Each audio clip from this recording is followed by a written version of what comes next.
This is the Greg Bedard Patriots Podcast with Nick Cattles. For the second time in the last 3 weeks, we get to talk about a win. Sounds kind of crazy. We're going to get into it in just a minute, but first, download the Prize Picks app today. See code CLNS. Make sure you put that in there. Get $50 instantly when you play $5. That's code CLNS on Prize Picks to get $50 instantly when you play $5. You also want to take the guesswork out of buying tickets with Game Time. Download the Game Time app, create an account, use code CLNS for $20 off your first purchase. Before we get to the game, we always do this. We get to the headlines first. And Greg, over the weekend, right before the Patriots played the Bears in Chicago, they decided to claim Yannick Ngakoue. Your thoughts when you saw that move? My immediate thought was basically they picked up the equivalent of Josh Uche and kept their draft pick in their pocket that they got for Uche. It was, they sent sort of a designated pass rusher out the door, and they brought in one. Now, I know Mayo and other people have talked up his ability to play all three downs. That's never been really a strength of him. He's not really the most disciplined guy as far as defending the run or rushing the passer. Certainly a talented guy, that's for sure. Has been one of those guys that is able to affect the quarterback. But I think it was just the Patriots don't have, once they sent Uche out the door, they don't really have anybody like in the wings, like waiting to, be like a designated pass rusher. You can talk all you want about, Anthony Jennings and Keon White playing more snaps or this, that, and the other, or, if you want to talk yourself into O'Shawn Mathis or something like that, more power to you. But they don't really have anybody. So to get somebody in the mix that can take up some snaps, they claimed Ngakoue. I think it's a good move. Perhaps he has something that he can give you in the future, and you're getting them in the building right now. But I think it's just they need pass rush help. To ignore what happened on Sunday. This was a team that had 8 sacks entering Sunday's game before they had 9. So it was they were looking for pass rush help, and I thought it was a good, solid move. Yeah, I think it's an upgrade over Uche, and as you said, you get the pick for Uche, so you replace the spot on the roster. And this is really when the very early injury to O'Shane Ximines is something that we kind of overlook. But Ximines, I think, was going to be that guy. And Uche, if he was moved off the roster like he was, Ximines would just slot right in, and he had a pretty good preseason. Then he tore his ACL, and that was that. So you have a bunch of youth behind Uche. So you make that move that they made for Ngakoue. Makes a lot of sense to me. Did it make sense to you that Raekwon McMillan was the guy out after the move? Yeah, he really hadn't done anything. I'm sure there's some depth pieces that maybe could have moved before him because he has experience. But I think the Patriots are they're in a place right now where they are tilting towards youth. That they'd rather give the playing time and possibly, bank somebody, keep them on the roster who's, a first or second year player rather than somebody like Raekwon McMillan, who's been around the block a few times. Not saying that he's old or anything like that, but I think that they would rather keep some of the guys that they have on their roster and just let go of some veterans that don't have much of a future here. It's interesting, Greg, because you look at that linebacker spot. McMillan is gone. We know Bentley is done for the season. Christian Ellis missed this past weekend with an injury, and then during the game, Sione Taki left with a hamstring injury. How concerned are you? How concerned are you about that linebacker spot? Yeah, you got to be. Ellis is really a special teams guy. He shouldn't be starting. This is why Taki was brought in here, but the guy cannot stay healthy. He gets hurt every time he's on the field. Yeah. We saw, Curtis Jacobs was out there. They brought up Joe Giles-Harris. It's a concern. I'm not overly concerned because, especially once they get Duggar back from injury, they have enough safeties, could get Schooler into the mix a little bit more. And, most of the NFL game is now sub package anyway. So, linebackers, you need them, but I'm not overly worried about it. Yeah, and some might be thinking about Tyrell Dotson, who was released by Seattle yesterday, which was a pretty interesting move because Dotson is the leading tackler for the Seahawks. Looks like Mike McDonald is trying to shake some things up on that second level. I would say that Dotson is somebody that did not do a great job against the run. So if you're concerned about the run defense, I don't know if Dotson is the guy to go out there and try to claim, but he is an interesting name because he was highly productive with Seattle this year. He's good in coverage, and he's only 26 years old. So I would not be shocked if the Patriots could have some interest in Dotson, but we'll see if that comes together or not. All right, Kendrick Bourne, wide receiver. Another big storyline to me over the weekend, Greg, was the fact that Kendrick didn't play. And I know that Andrew Callahan came out and said that one of his sources told him that Bourne did not play because they wanted to play the younger receivers, which to me, it makes a lot of sense. I could buy that. I could buy that explanation until I see KJ Osborne get 27 snaps. So, Greg, why was Kendrick Bourne really not playing on Sunday?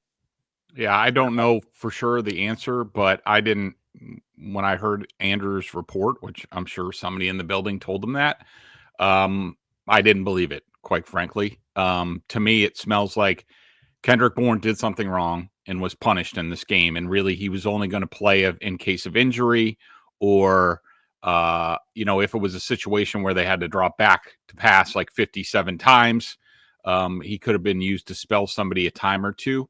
But, Kendrick, for as good of a morale guy as he is, certainly a cheerleader, a talker, good with the media, he's had his issues here as far as remaining focused, doing everything he's supposed to do. To me, this reeks of he did something late for a meeting, didn't show up.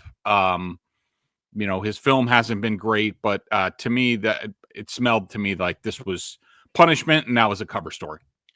Yeah, the false start followed by being short of the sticks. Some of the stuff that you brought up too, Greg, about his route running, a lack of detail. You wonder if that played a role into it as well, that they're just trying to get people on the same page.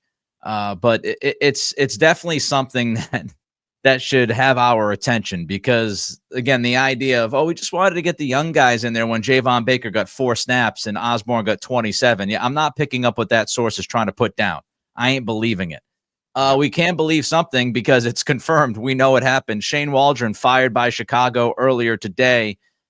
Just, Greg, when you look at the Waldron situation playing out with the rookie quarterback that was picked very high, Caleb Williams at number 1, of course, compare that to the Patriots situation and how this might kind of set a domino effect for the Patriots.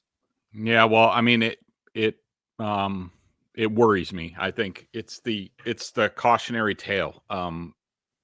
That if the Patriots don't get certain things right here, this could be them. And actually, you could make the case that, and I don't know, I think we might have talked about this last week when we talked about Caleb Williams and Drake Maye and who would you rather have now or 5 years from now. And, I brought up the scenario where, you could make the case that Caleb Williams will be in a better position next year if they blow out the building, which they already blew out the offensive coordinator. We'll see if people can save their jobs again by making a run, changing things up with Thomas Brown as the new offensive coordinator, even though, he doesn't have a whole lot of experience doing this.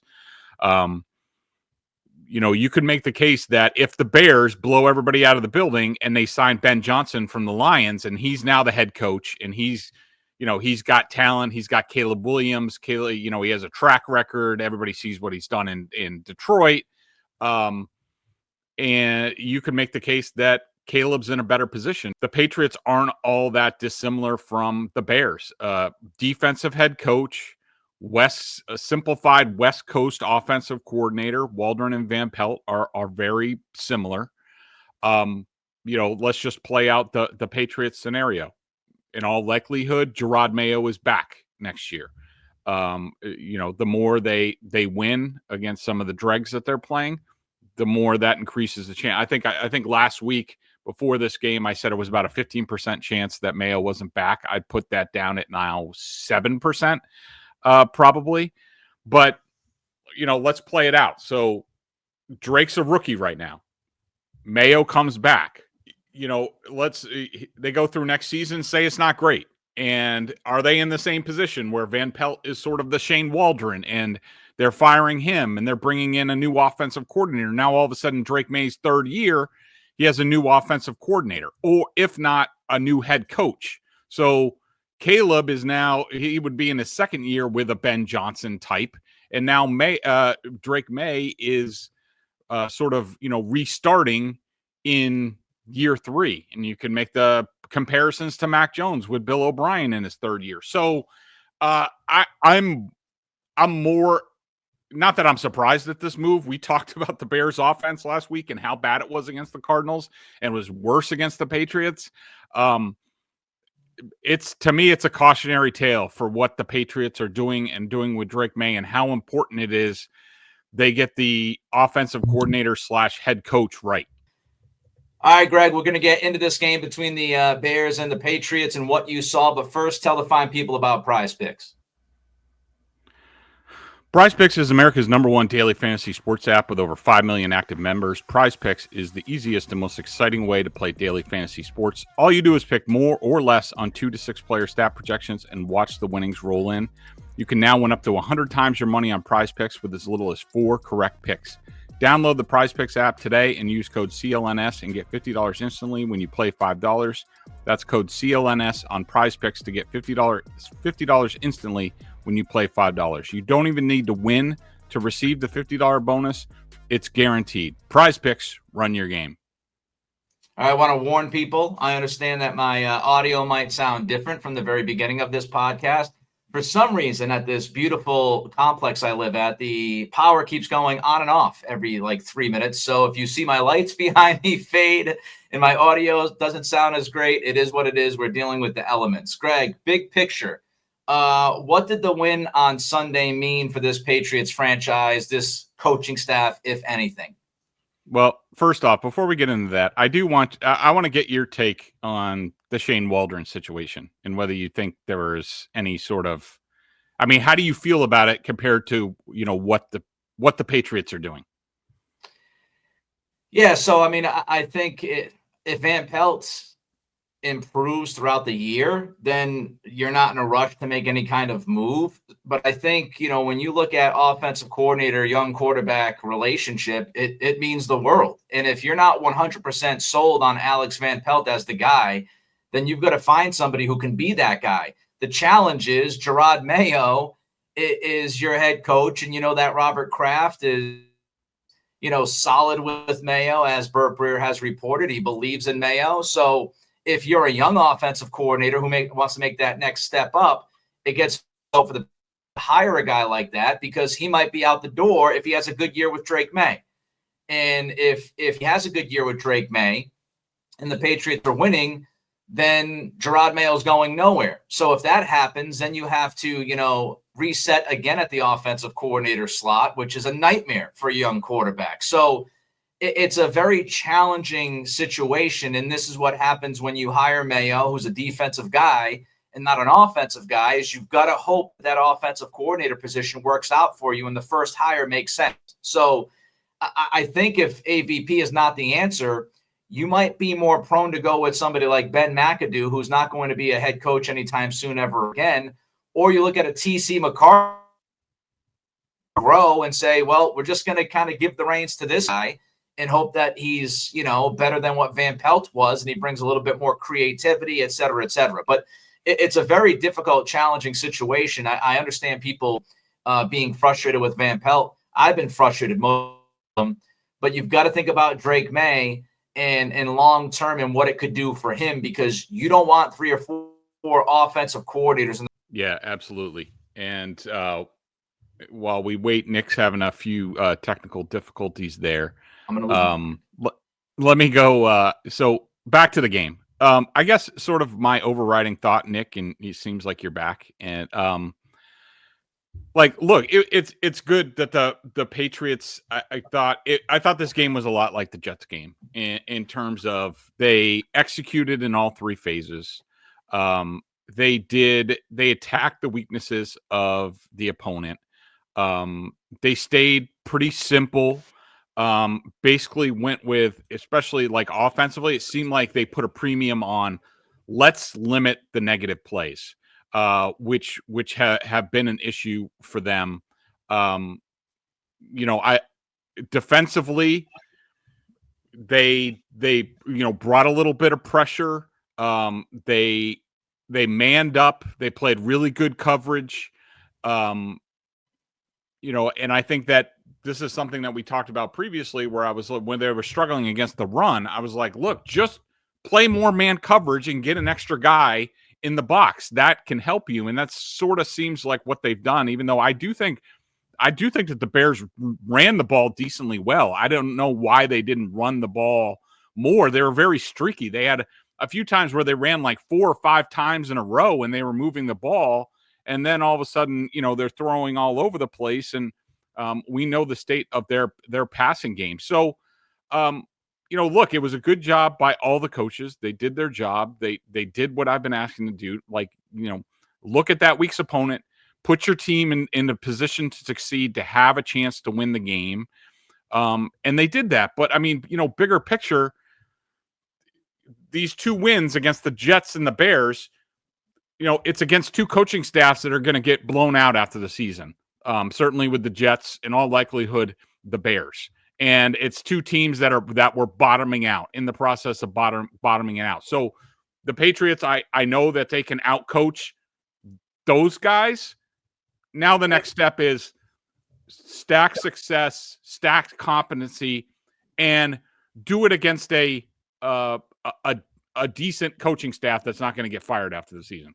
Yeah, and of course we've got, the Rams coming up next. We'll get into that game later in the week, but you've got Sean McVay, and McVay is a very respected coach, although they lost to Miami last night, and they haven't necessarily been playing great football, but they're much better than Eberflus and Shane Waldron. So, we'll see if the Patriots can take what we saw from Sunday and actually build off it. The last 3 weeks, I will say, for the most part, it's been better. It's generally been better, which is good news. But can you get more out of it against better coaches and better teams? We'll see. Patriots defensively, Greg, DeMarcus Covington, what'd you see? And we know the Bears offense isn't great. Obviously, Waldron fired. But what did Covington do that you might have liked or stood out to you? By the way, you're back to sounding sweet, so I just want to let you know that. I thought that it was really good. I mean, a lot's going to be made of the Brandon Schooler Longhorn package. I mean, they only used it 5 times. It was effective. But I thought they largely kept it simple. They played man coverage. I liked how they had a plan against Caleb Williams, because him scrambling around all over tarnation is part of his game. And you really didn't see that all that much. And the Patriots had a plan for that. So that's, awesome to see. But I thought, largely this game was about the coverage was really good in the back end, and the Patriots defensive line, beat up a completely decimated Bears offensive line that was down to, I think, their 4th and 5th offensive tackles. They lost their best guard during the game. That offensive line is worse than the Patriots. And, really, like, guys like Dietrich Wise, Anthony Jennings, Keon White, Jeremiah was a Bullfrog Farms, was a freaking beast inside. He was like Warren Sapp in this game.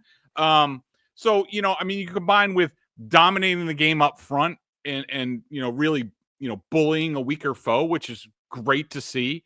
Plus the Patriots, covered their ass off in the back end. I thought it was just, it was really good, really effective. And of course we knew that the Bears weren't going to have any counter for that. Yeah, the Schooler spy stuff was good. It didn't happen a ton. I think he played like a handful of snaps, but it made sense. He made a couple of plays, which was nice to see. Tavai was really good. Thought they used him well. I like the idea of sliding Jonathan Jones out to safety. He played like more than 20 snaps there, which allowed Hawkins to be a little closer to the line of scrimmage. Marcus Jones was leaned on as really the second guy at cornerback, and he played pretty well, so that was nice to see.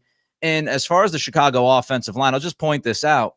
The Patriots offensive line has gone through more injuries and more issues, and I really do think that because it hasn't been an all-out dumpster fire, Scott Peters and those guys, they deserve a little bit of credit. And I know you can go after Elliott Wolf for maybe not doing a good enough job. That's another conversation before the season kicked off. But hey, look, they went out and they got Trey Jacobs. He's done pretty good at right tackle, given who he is. They went out and got Ben Brown. He's done a pretty decent job at center, given who he is.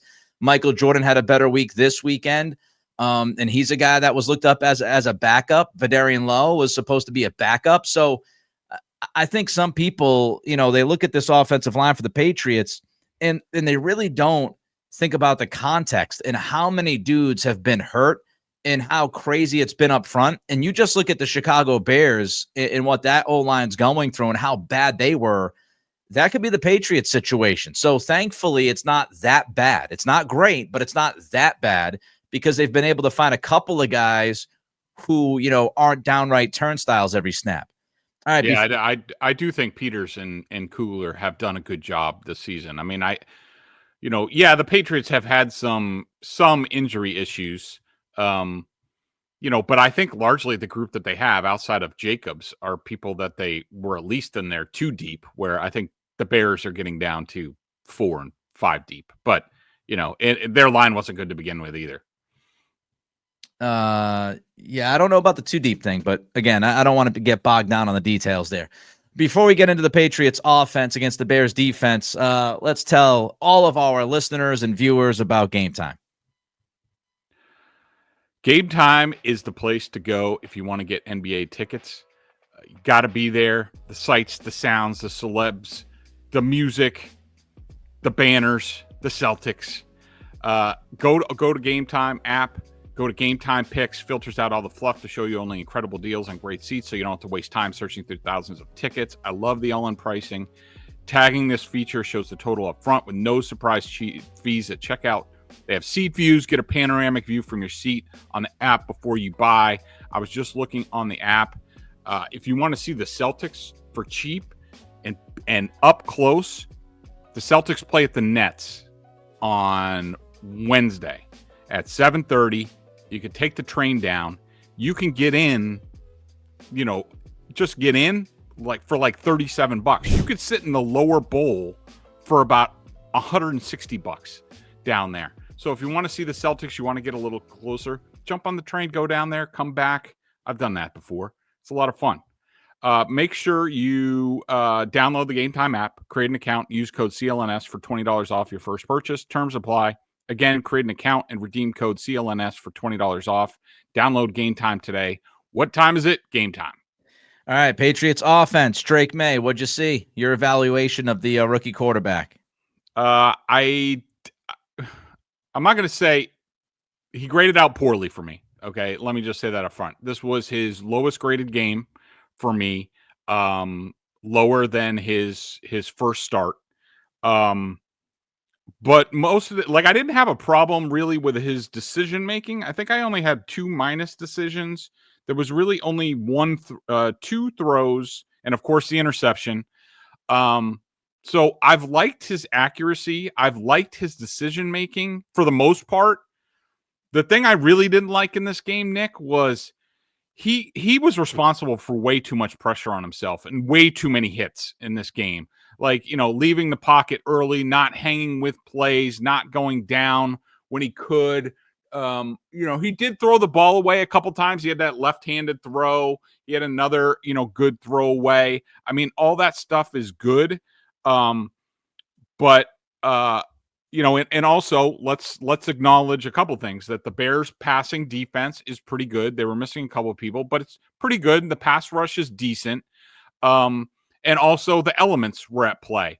But I did not think he played that well. I mean, look, the offense, I think they set a season high in yards. they had the same number of 3 and outs, 3 as the Bears did. All the advanced analytics were down on their performance in this game. I thought the running attack was really good, but May, I think there was I'm glad they won this game. I mean, still it was a 2-score game and right there for the Bears if they could get their crap together. Yeah. Deep into the fourth quarter when that really not the way the Patriots defense was playing, like that shouldn't have been it. So, it was fine. I mean, let me also point out the Austin Hooper throw down the right sideline. That's as good as the throw as you're going to see in the NFL. So, not a ton of plays from May in this game. He did a good job of taking what was there. I just, he's got to stop avoiding these hits. I had him he accounted for half the pressure that was generated in this game. And that's not sustainable for him or this offense. Yeah, I think we should highlight, as you did a little bit there, who he was playing against. And it's not an excuse. He didn't play great, but I didn't anticipate him playing great against this defense. I think Chicago was something like 4th or 5th in pass defense, DVOA. They're literally one of the best defenses against the pass. They were top 10 in pressure rate. They were really good on 3rd down. They're really good in the red zone. And the most interesting thing to me is that they're a zone defense. They play a ton of zone. So this was a different challenge for Drake. He wasn't going to be able to scramble as much. As a matter of fact, the one scramble play that he had, which made a difference, was an impact play, an explosive run, was actually a post-snap man look. And he saw it and he ran with it. So going in, knowing that this defense played almost 80% zone, I was very interested to see how Drake would handle that, because this was more of a stick in the pocket, see what you got kind of game versus, man coverage, I can take off and pick up 10 yards every single time. So that was a game and a challenge that I wanted to see him and whether or not he could pass some of the difficult questions. It was, as you mentioned, super windy. And let's not forget, Chicago is a pretty tough place to play. I know the team is not good and it hasn't been good, but they play good football in Chicago. I think they won 8 or 9 straight games before Sunday. So there are some elements there. There is some context. So I'm not surprised he didn't play great. I did like the 2 or 3 throwaways you mentioned. I also thought he checked down once or twice, which was nice to see. He went through the progressions and he didn't really feel comfortable at certain times, so he checked it down, which was nice. I thought he was better after a slow start. I thought the first quarter and a half, they struggled, and I thought he got off to a pretty bad start, kind of settled himself. And I kind of focus on that end of half drive, after the touchdown drive. That shows me, being able to battle adversity, figure some things out, not off to a great start, but he didn't let it go all the way downhill and fall off a cliff like we've seen some young quarterbacks deal with. So I thought it was really good to see him kind of have that in his mind of end of half situation and execute it perfectly, given what had happened through the first quarter and a half or so. That was kind of a nice pick me up. The one thing that's really bothering me, and I thought he did a good job of this during the Jets game before he got the concussion hit, if it was a concussion, but he's got a slide. And if you go back and you look at the Jets game, he slid a few times before he took that hit that took him out of the game. Ever since then, Greg, I don't know if it's something that he's doing on purpose. It feels that way. Like, I don't know if it's kind of a PTSD thing after the slide led to a concussion. I don't know if it's the coaches saying, don't slide, go head first. I know Ted Johnson a couple of weeks ago said, he doesn't like guys sliding. He wants guys to kind of fall forward. I like the slide idea. Leading feet first, especially if you can do it. And Drake looked like he could do it. Man, slide, because he's taken a lot of hits. He's taken a lot of hits to the upper body. And he winced a couple times against Chicago. Mm-hmm. He's got to do a better job of staying out of harm's way, because I'm starting to get concerned that he's going to take a hit and he's going to have to leave a game and he might not come back within the week. Yeah, I agree. I mean, even that 19-yard scramble that he had, he picked up the first down long ago, and then he took an unnecessary shot at the end, getting more yards, know the situation and just, you get by the first down marker, just slide and move on. I mean, there were a couple other times where he moved into pressure where, he had that jump pass in the middle of and he just ran into pressure and got crunched unnecessarily. And even late in the game, when he had Hunter Henry for 14 yards, there was a bust. The Bears brought pressure on it. Like Drake he moved into pressure. He hung on to the ball way too long and got like Malachi crunched. Like, he's got to know the game, the situation, the score, all that stuff, and just like take care of himself a little bit more, because I agree with you. He took 3 or 4 hellacious hits in this game and, came up limping, and it's got to be worrisome. All right, before we get to what you like, what you didn't like, how about AVP and his game plan this week? Your thoughts? He showed a little bit creativity. I don't know if the reverse into the flea flicker worked out as perfectly as they wanted to, but hey, I'll give him an A for effort. What'd you think of AVP?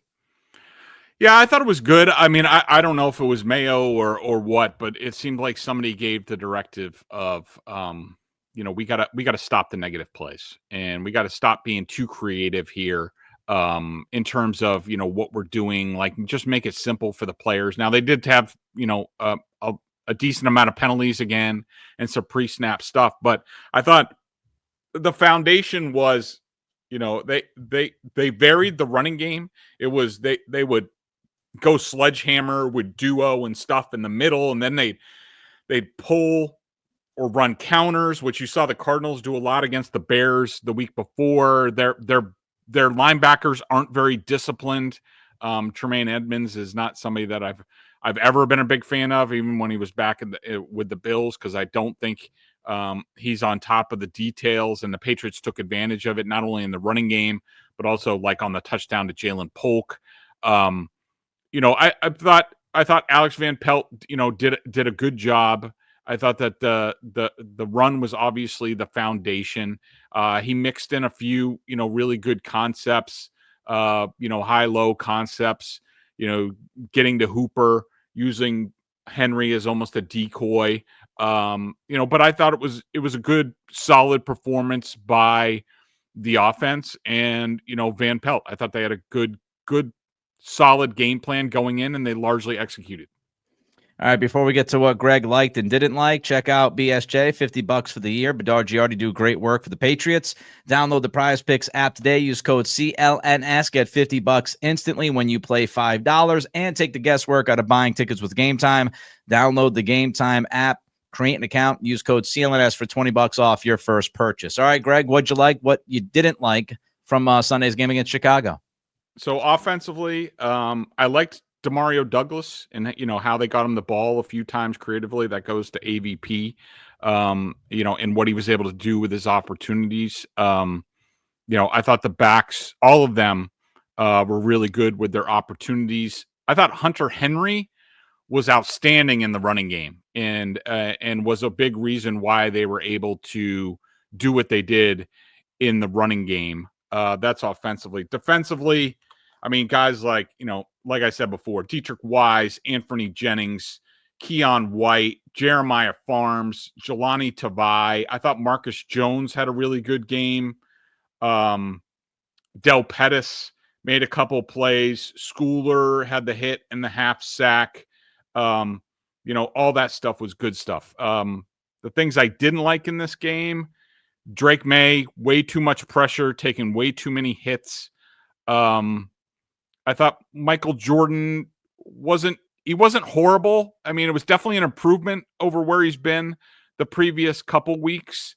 But outside of that, I didn't offensively, I didn't have too many minuses. Defensively, I thought Daniel Ekwale was terrible in the run game. He got shoved around. I didn't like what the hell's that number 22's name? Marco Wilson. Marco Wilson. But that was about it. I mean, I thought overall, this was one of the best executed games all around for the Patriots. Of course, you had Marcus Jones in the punting game too. So good stuff all around against an opponent that was begging for it, and it was good to see the Patriots take advantage of it. Well, I apologize for the failure of execution on my part during this podcast. I think the wind got the best of the electricity here a couple of times. So apologies for the issues that we had. And, it's not always going to be a flawless operation, apparently, in Foxborough.